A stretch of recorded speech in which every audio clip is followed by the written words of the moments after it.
Kesepakatan damai fase pertama antara delegasi Israel dengan delegasi Hamas telah tercapai.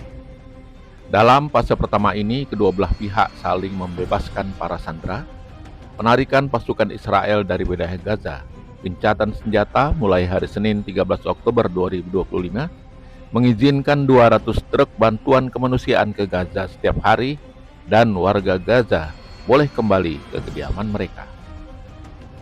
Penengah dalam perundingan rumit ini adalah Mesir, Turki, dan Qatar yang memiliki pengaruh terhadap Amerika Serikat. Kesepakatan ini masih menimbulkan kekhawatiran berbagai pihak meski disambut gembira oleh keluarga sandera Israel dan penduduk Gaza. Netanyahu berada pada posisi terjepit oleh tekanan internasional dan Presiden Trump di satu sisi, dan partai GVIR dan Smotrich yang menguasai 60 kursi parlemen di Israel. Dan jika ini terjadi, maka pendukung Netanyahu hanya tersisa 34 kursi saja. Kedua partai ini tidak menghendaki adanya kesepakatan damai selama Hamas masih berada di Gaza.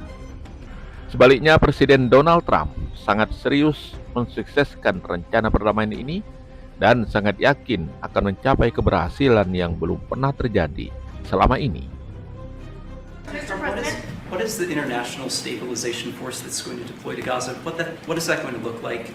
To be determined, really I think there's going to be a large group of people determining what it will be, and a group of people funding it that are very rich countries are going to be funding it. People want to see this work. It's going to work. It's absolutely going to work. And it starts, it's already started. We've signed, as you know, everybody's agreed. I think Monday is going to be a very big day, Monday, Tuesday, but it's going to be, depending on where you are, it's going to be a very big day. I think it's going to be a day of great celebration. I've never seen anything like it. The streets of so many countries right now, they're just roaring with love and with praise for the people that did this. And these are countries that did this. The whole world came together for this, even Iran. And I really thank them for it. Iran came out and said this is a good thing. This is a very good thing. Mengapa sayap kanan parlemen Israel dari bangsa Yahudi ini menolak damai? Mari kita melihat ke belakang peristiwa 2 tahun lalu. It was 6:29 a.m. on Saturday, October 7th, 2023, when a hail of rockets rained down on Israel. These 5,000 projectiles fired by Hamas marked the launch of a terrorist attack dubbed the Al-Aqsa Flood, in reference to Islam's third holiest site in Jerusalem. The scale and brutality of this assault will stun the entire world. Alarm sirens sounded in Israel. The Iron Dome, Israel's defense system, was put in place. But the system was quickly overwhelmed by the sheer quantity of projectiles. Soon afterwards, Hamas fighters armed with explosives attacked the border between the Gaza Strip and Israel.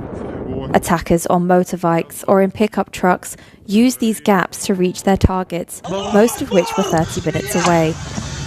Other commandos were launched by sea or in the air. In just 2 hours, the fighters of the Palestinian terrorist movement Hamas targeted Israeli military bases and kibbutzim. The Nova Music Festival was the scene of the largest massacre, with over 360 festival-goers killed and 44 taken hostage.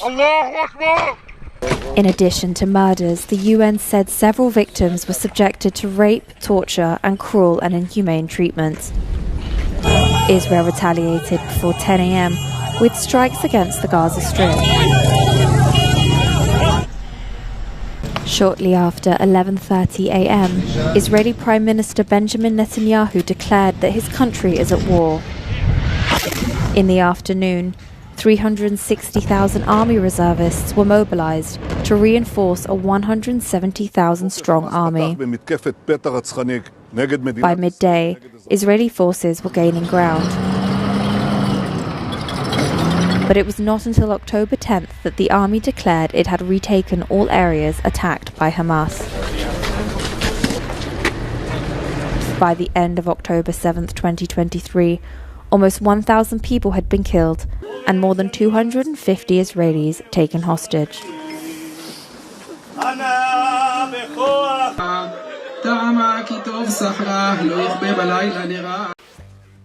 Tayangan yang Anda lihat tadi adalah cuplikan dari sebuah serangan roket yang dilakukan oleh tentara pejuang Palestina ke wilayah Israel tanggal 7 Oktober 2023 silam. Pada serangan itu, 1.200 warga Israel meninggal dan 250 lainnya dijadikan sandera. Dalam narasi yang Anda dengar tadi, media Israel dan media sekutunya menyebutkan serangan itu dilakukan oleh teroris Hamas.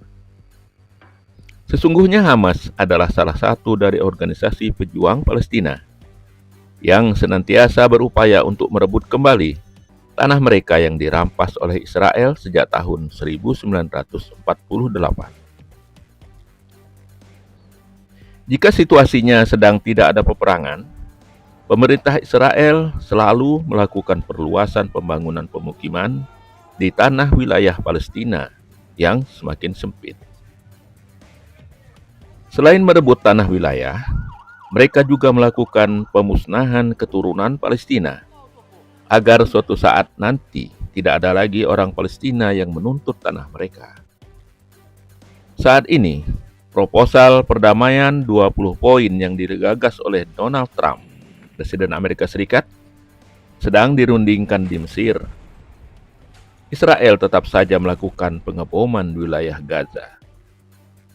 Kota Gaza sudah hancur berantakan.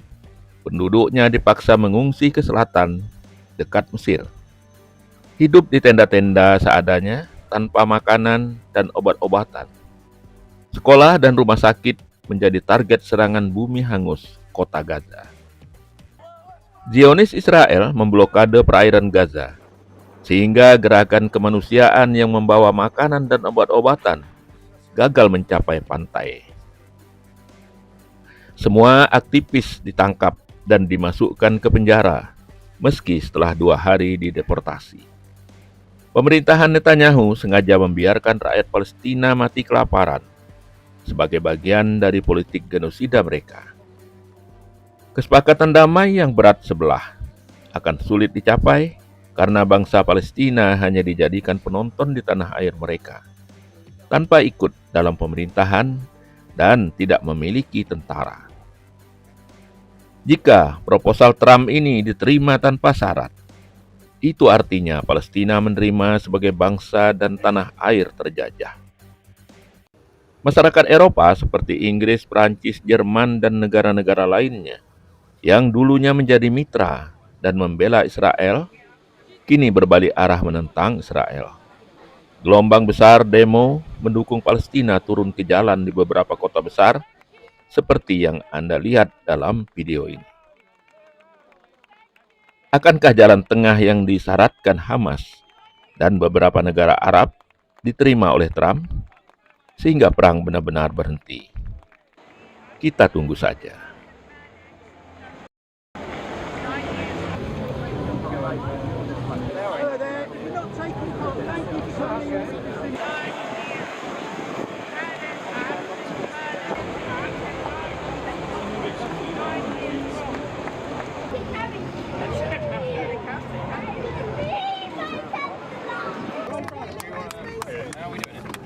On the right side of this street. Doing the right thing, yeah?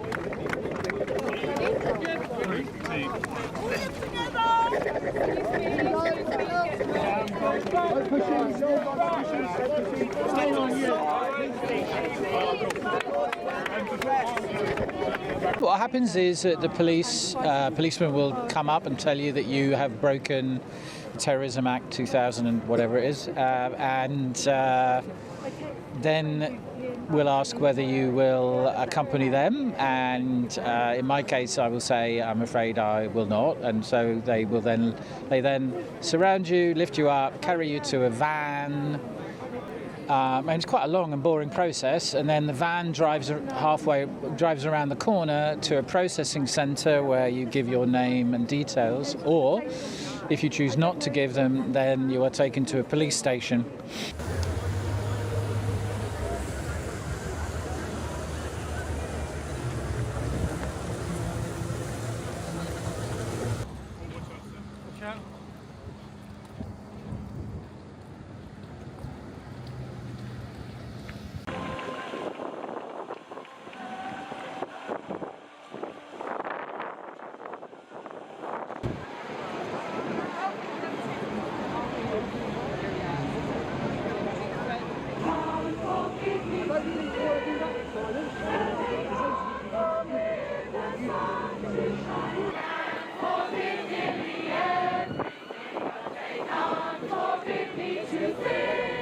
We are seeing obscene pictures from Gaza, have been seeing obscene pictures from Gaza for 2 years now. Obscenities which are being enabled by our government, the German government, French government, and most of all by the American government. This is an extraordinary and unparalleled situation.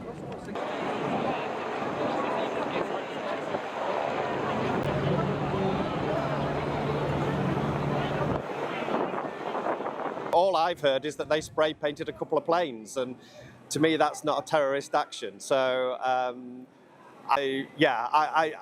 think it's gone too far, and I probably would be on the side of saying that they're not a terrorist organisation.